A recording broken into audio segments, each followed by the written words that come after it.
All right, welcome to another episode of Comic Book Squares.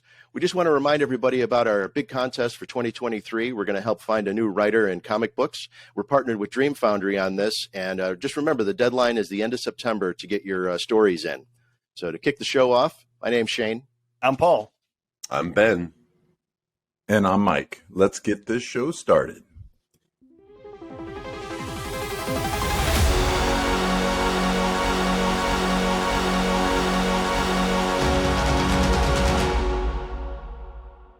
Well, welcome back, everybody. Really glad you were able to join us on the new episode here at Comic Book Squares.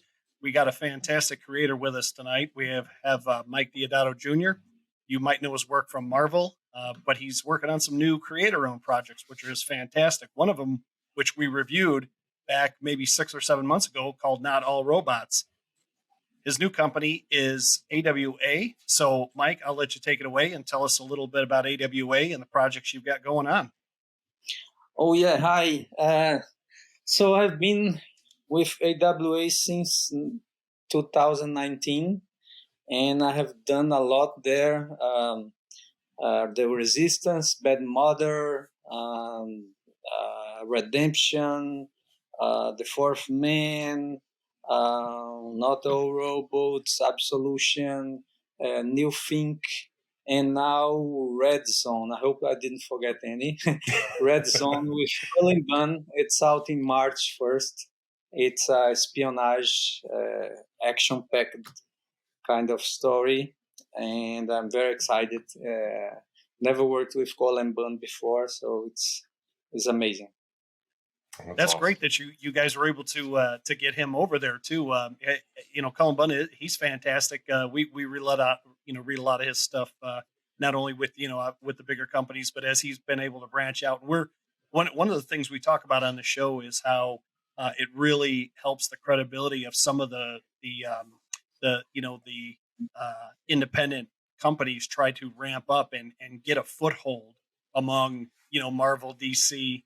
Even Image started as as an independent, and while they are still somewhat independent, and they do claim the creator owned work, they've got a heck of a reputation, right? They got a heck of a stable there, and I think your team over there at AWA is kind of grabbing a foothold too.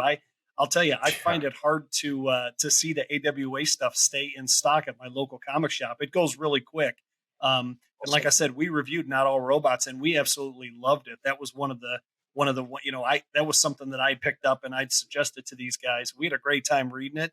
I think they had heard of it, but I was the first one to pick it up, and I told them, I said, you have to get a hold of this book, and so that was fantastic. But so with this new book you're talking about, the Red Zone, is this more of the shared universe, or is this something different, like heading in a different direction? Yeah, it's not part of the shared universe. The shared universe is Knighted. What else? Erratic. Might be forgetting something. The Resistance, of course. Mm-hmm. But there are a few books are from the shared universe. Not Red Zone. Red Zone it's only own universe. It's all part of AWA universe, but not the shared one. Yeah. And it's 4 issues. Very crazy characters, very weird characters, like this big guy chasing the hero in this cover. Oh yeah. I love it. I love this book. It's like reading Wizard magazine, but just for AWA. But oh that's awesome. I love it. I wish people buy more magazines, but nobody buys it. Right? But I love the idea of reading something beyond the comics. I love comics with stuff to read, text and stuff, and behind the scenes. There's a couple other books that we've talked about. Yeah, there's a couple other books we've talked about and reviewed that are similar like that. There's one that James Tynion is doing right now, Department of Truth for Image, and there's a lot of that in there. It's not just the story, but there's an awful lot of subtext between the pages, sometimes before and after the story. So we really like that too. Yeah, even if it's material that's made up material, like Watchmen, what they did back in the days, and I think that I miss having something, because I like the story, the 20 pages and something, but I want more. So Yeah. AWA Absolutely. provides that. There is always an essay from the artist and the writer in the first issue. There is a letter from the editor, and you can't have letters anymore because it's because of internet. People don't have patience to write letters, but Right. I like the way they put things up. I like when they take a page of a pen of mine and blow it up and make it the introduction of the story.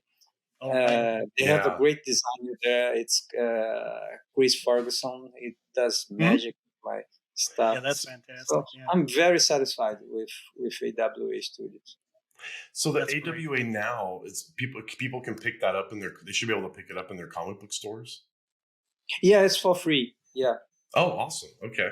So we should be able to pick it up there. I mean, 'cause I used to read, I subscribed to Wizard. I read that voraciously every time, every issue. So something like AWA now would be awesome to pick up as well and keep up with, And I was what's going on there. also looking for my name in the top 10. Where is my name? Where is my Yeah. It's like looking for your name in the yearbook. You know, I knew I was there. Yeah, I actually, and I'll tell you, from the beginning though, from Not All Robots and all that, I've always read like Axel's, little blurbs at the end of the books. I love that. Just his little like, hey, we got some great stuff going on. We got these guys. We're bringing in new folks and this and that. So I always like that kind of stuff. So I'm a cover to cover reader for sure. I love Axel's work, his ethics, his understanding of comics. It's like he picks the best. He knows what I like, so every time he gives me that 2 or 3 scripts for me to choose, and it's hard for me to choose because they are all good, and then I pick one. It's awesome. an amazing collaboration we have. That's a good And problem you talk to about the have. collaboration. Too many good scripts Ben. is a good problem to have there. That's what I was going to say. Yeah, you guys, you have such a sharp creative, group there, and that's one thing that leads me to my next question was, when you guys first got together and you read his scripts or you guys were working together on things, was there a synergy or was there some, because you both were very established, or was there some give and take, or did it fit pretty well, especially like with Not All Robots, which is, when we reviewed it, we said it was like some elements of things you've seen before in other books, other comics, novels, TV shows, but there was a spin on it, and so that's why we really enjoy it. It was like, okay, I've seen this before, but not really. There's enough here, to keep me hooked from month to month. So how did that relationship work while you guys were working on things like that? Well, with Axel, I've known Axel since I started Marvel. So since 2002, I guess, when he entered. And we clicked very fast, only via email and then a few conventions. Mm-hmm. But it's like we are friends forever. It's never hang out with him, never went to a bar, never. But it's like if we live together close, we would do that. So it's just the continuation of a 20 years relationship. I was at Marvel, and then he asked me to join his company, and then I couldn't say no. As for Not All Robots, first time I read it, I already told this story, but first time I read it, I was, oh my God, this is Eisner material. This is so good. Because in few pages, he was able to introduce the whole world, the main characters, to give them all a personality, to give them a voice very organically. It was magic. I was, oh my God, and there was critique, there was satire, everything there. I was, oh my God, this is amazing. And then I told Axel, "Oh, it's great, but I cannot do it because it doesn't fit my style. It should be a Steve Dillon, dead Right. unfortunately, or a Dave, the guy who did Watch Me. I forgot the name. Oh, Dave Gibbons.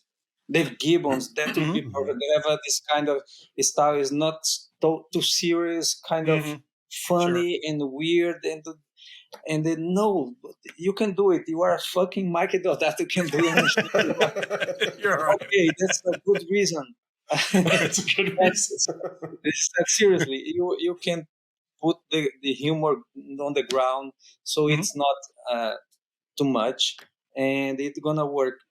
And then I remember that when Leslie Nielsen was invited to do what's that airport? Naked Gun, airplane, yeah. Airplane. Yep. And I said, but I'm not a comedian. How can I? Yeah, you do what you do. You do it seriously. Okay. So that's what I did. I did everything that serious. So and the humor is still there. So it worked. We got it in the Ringo. So. Yeah, we got it. I mean, it was there. I mean, it was fun. I mean, I was reading it and I was chuckling. I mean, appropriately, I think, but it was, I think one of the things that we mentioned was, that was one of those stories that we could see being like a Netflix special or Amazon Prime, like adopting it, making like a mini series out of it or something, because again, with everything that's out there, and it's the way they're co-opting some of these comic based stories. I mean, it's not that it's easy, but a lot of ground is already laid out for you with the big two, right? If you're going to do Spider-Man or you're going to do the Avengers, you have to stay within a framework, right? You're allowed to do exactly what you want, the way you want to do it, and it's like. That creative freedom's got to be great. I mean, it's great. It's great to do Spidey. Everybody wants to draw Spider-Man, but when you get to do your own thing, that's a good flex. Yeah, it's different. I don't know how to explain, but it's mine. so it's different. If I had won an Eisner because I was a book at Marvel or DC, like I don't know, Wolverine, and then I would think. I would feel like I was cheating. Oh no, it was because I was the artist at the moment there, and it's not my character. Right. It already existed, so I would feel okay. I got it, but now that's mine. It's right. Not all mine and all Mark Russo. So it feels true. Feels so, and of course, at some point I will. You see, recently I did a cover for Chasm. Okay. And, there is more to come for DC. I cannot speak what is it because from time to time I knew I would feel I would miss drawing superheroes. Sure. And I would come back for a while and do them, and then I would come back to do Create On. Create On now is my life. It's all I want to do. And when I have some time, I can do my superheroes from my childhood just to say hello and come back to do my adults. I was going to ask though, like, so at this point in your career, speaking of which, at this point in your career, is it like, because a lot of people we've interviewed, and you have the writer and artist dynamic, right? Where the writer oftentimes will describe everything, have the picture in their head, and then the artist will then take the dictation from the writer and put that onto to their artwork. Is it more? Do you find it's more people are hoping to collaborate with you, the writers, and the relationships you've established over the years, that it's more collaborative? Oh yeah, well, it depends on the situation. For instance, like one of the best collaboration I had so far was with Jeff Lemire, I don't know, Lemire on Berserker Unbound, because we were done doing Thanos, and then he liked what I was doing. Then we were talking via email and say, "Hey, you want to do something? Create on?" Yes. What do I want to do? I want to do a barbarian. Okay, so we exchanged a few ideas, most of his ideas, of course, and but it felt so liberating, so easy to work with him. It was again like I knew him forever, and it happened. I don't know why. Other authors I have almost no contact, but because I'm a veteran, so it works anyway because Yeah. I'm me and he's him, and he's doing his best. I'm doing my best, and it works Yeah. anyway. Even if don't have that close relationship. I love Brian Bendis. We have a project together that it's years and years. We never have the chance to do it. Is when I was he's at DC, I'm at Marvel, and it never coincided. We have the same agenda, and I love him. I do so well. So it's hard to explain when it works. I would love to live in US or to speak more. So the cultural barrier would be out of the question, but it's not how it happens. So, but it happens nevertheless. Sometimes just we we we we get well, and then I don't know how it works. But most of my collaborations, I had very few exchanges. My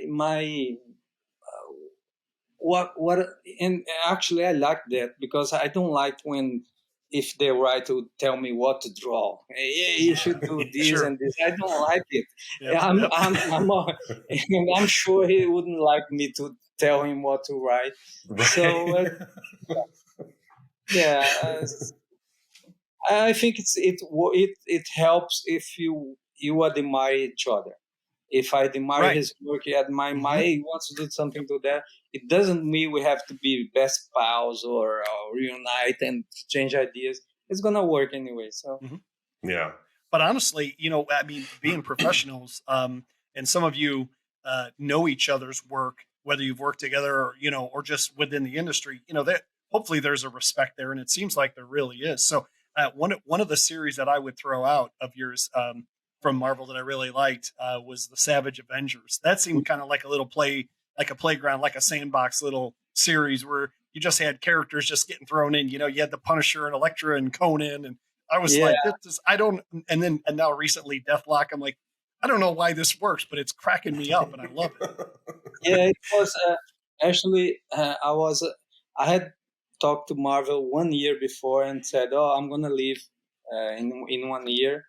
I told him in advance because they used to make an offer 1 year in advance. So I wanted to avoid any embarrassment. So I told him already. And then when it was 5 months to my contract to finish, I said, they said, what do we want to draw? What do we want to do? And then I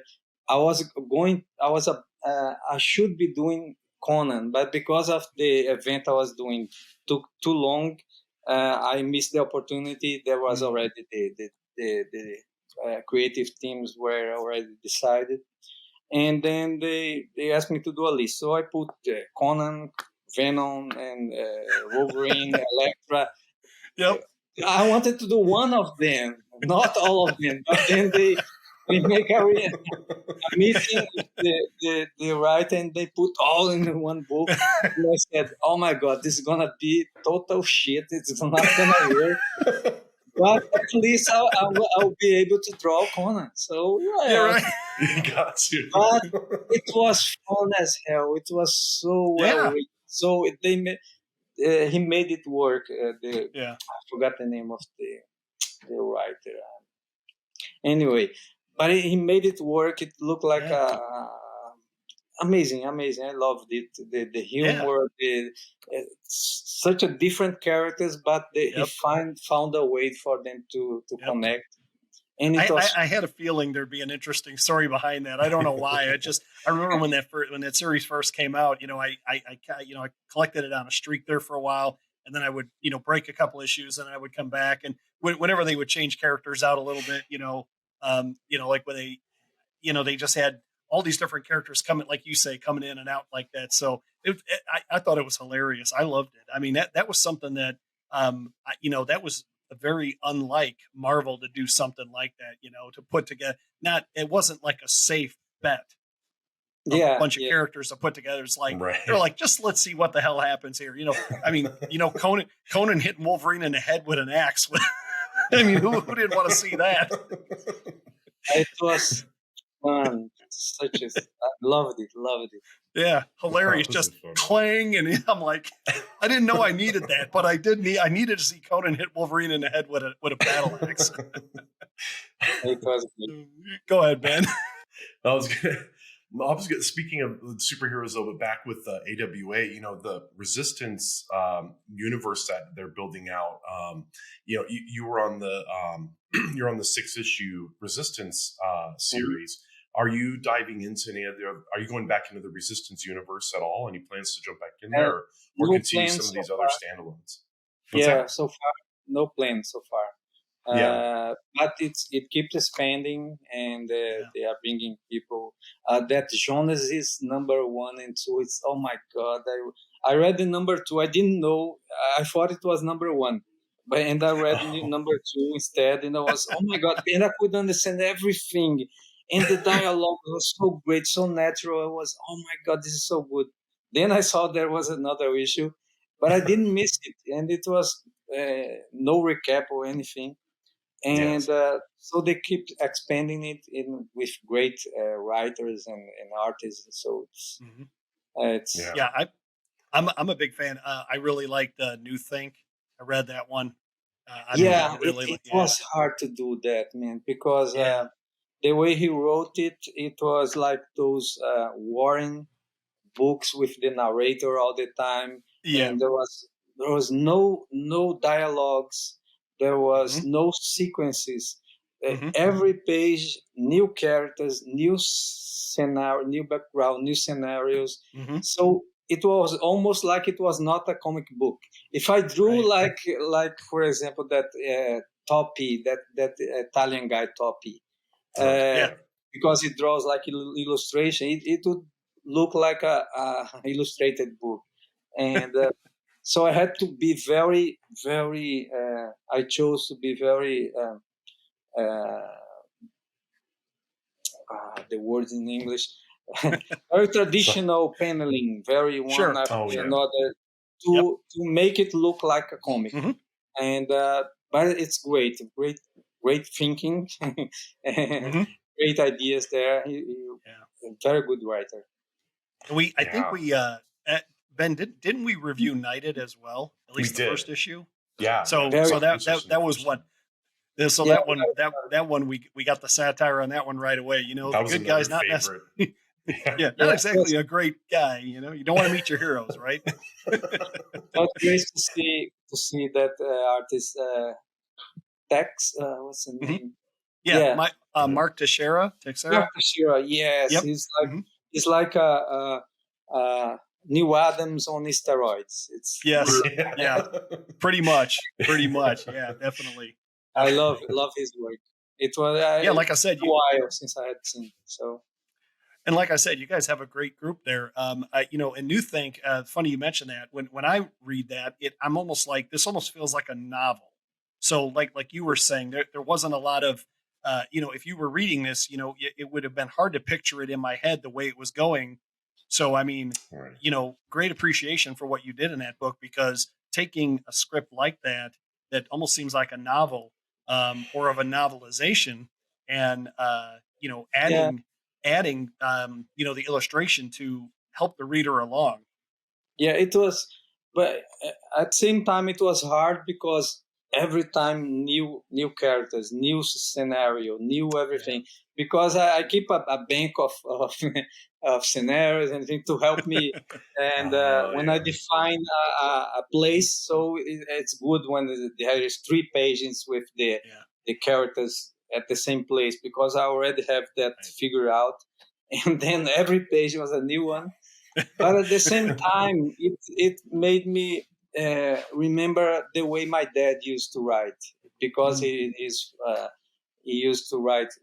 Is the same old school of the Warren books and stuff, and he would write with this narrator everything, doing everything. So it was like working with my dad again. Wow. Great stuff. Great. That's awesome. Great. Man.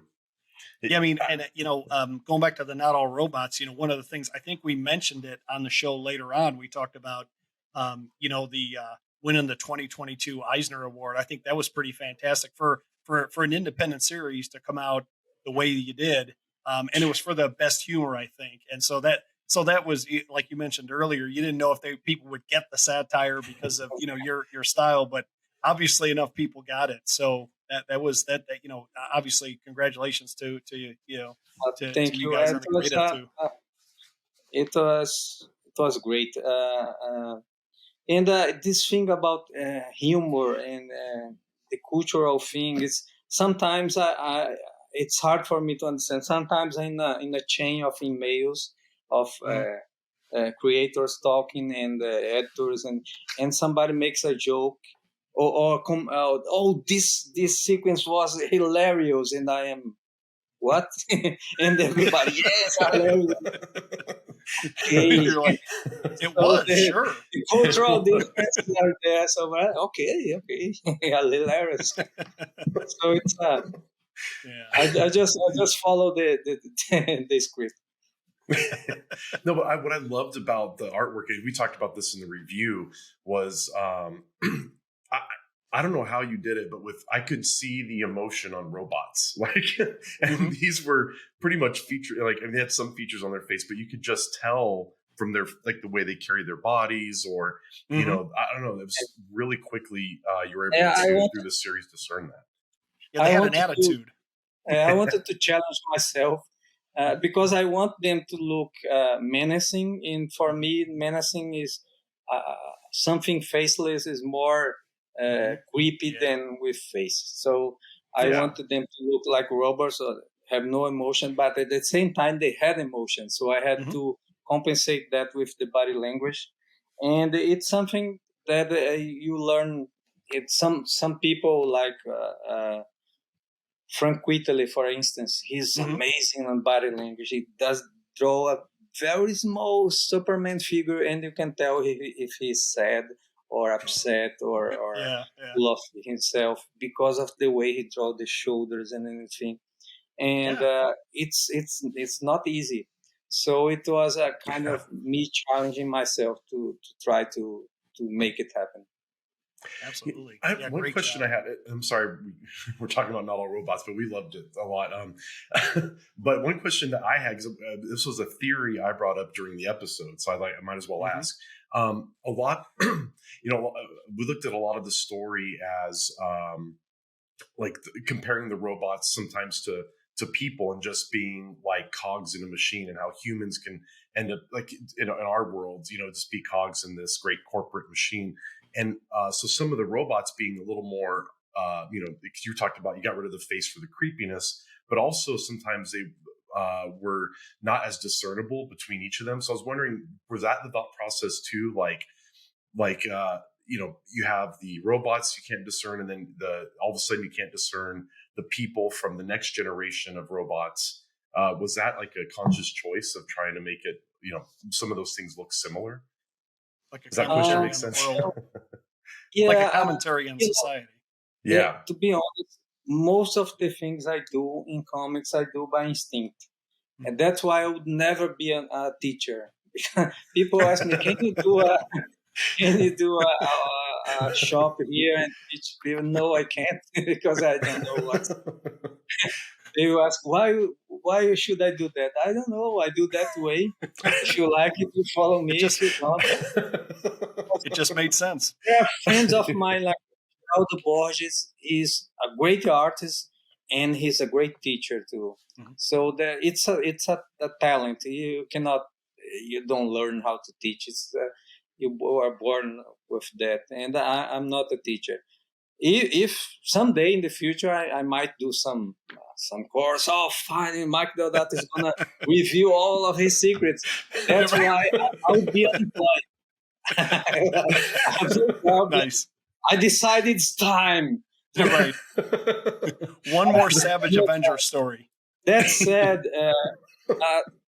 A lot of the decisions I made on not all robots were made at the time because I don't stop to think about the series. I don't plan the robots ahead. I used to do that when I was younger, but now it's I read the page and I start drawing. And it's not like I plan unless the editor asks me to do some turnarounds. But I do it because I'm asked to do it, but I don't need it. For instance, Riri Williams, she was created the same time I drew her for the first time in that panel. And then I decided their hair there, I decided the clothes, I decided their mannerisms, the everything was decided while I was doing, because actually, to be honest, that's how comics work. You have to do a book a month, and it's hard, man. Absolutely. There is no time to think or to make mistakes. So you have to finish the page. Oh, I don't like this, but I have to go to the next page. It's the ink will fix it. The ink will fix it, right? Yeah, it's not like TV and movies. Right. You have movie. You have 2 years to make a movie. TV, right. You have a week, or I don't know. Right. So it's part of the medium. You have to. So about your question, I probably did it out of the bat, no thinking at all. But I love the way he put we identify another friends of ours in that situation, the head of the family, that the father is thinking became the mother, and is in the side of the oppressor, that is the robot, that is the new father, the new boss of the family. Yeah. And it's all in your face, and you see all the situation. Oh my God, I can see now. Or if you are you have this if you are in the situation like that, maybe it works for you to get a better person, or no, or maybe you don't see that, you don't even read books, but us, that we are the good guys, we can see that. The toxic masculinity, everything is there. It's brilliant. It's amazing. I as you said, I can't wait to see it in the big screen or in the TV, to do a great show. Yeah, it'd be fantastic. Maybe would you come on for a cameo role in there? Oh, that would be great, because I move like a robot. My wife said I don't move my arms too much. But I would love to do a cameo, anything. Oh my God, it would be great. Of course, awesome. I am terrible acting. I tried to do some movies with my daughter when she was little, and I was think so much. But maybe just there doing nothing. It would be nice. She's like, stick with comics, Pop. Stick with comics. So, well, listen, Mike, it's been fantastic talking with you. We wish we had more time. Obviously, we don't want to hold you up, and I know this is fantastic. I mean, we'd love to bring on other folks from the AWA team as well, and we'll keep reaching out. But yeah, this is just fantastic. So thanks for spending some time with us. We really appreciate it. Thank you. Thanks, and for the other creators out there who might be watching, other writers, other artists, look, Mike is an established name, but he's working with a lot of folks that are working very early in their career. So you stay positive, stay with it, reach out, stay busy, keep working, and just stay with it, and come on the show if you'd like. We'll help promote you. Mike doesn't need our help, but AWA, we just want to sing their praises for all the great stuff they've done. So if you like what you've seen today, just make sure you hit the like and subscribe button for us down below. We'll keep bringing you this absolutely fantastic, creator and other crews that we talk to. But we appreciate it. Mike, have a great night. Take care of yourself, and we'll see you. Okay. Thanks again. Thank you. All right.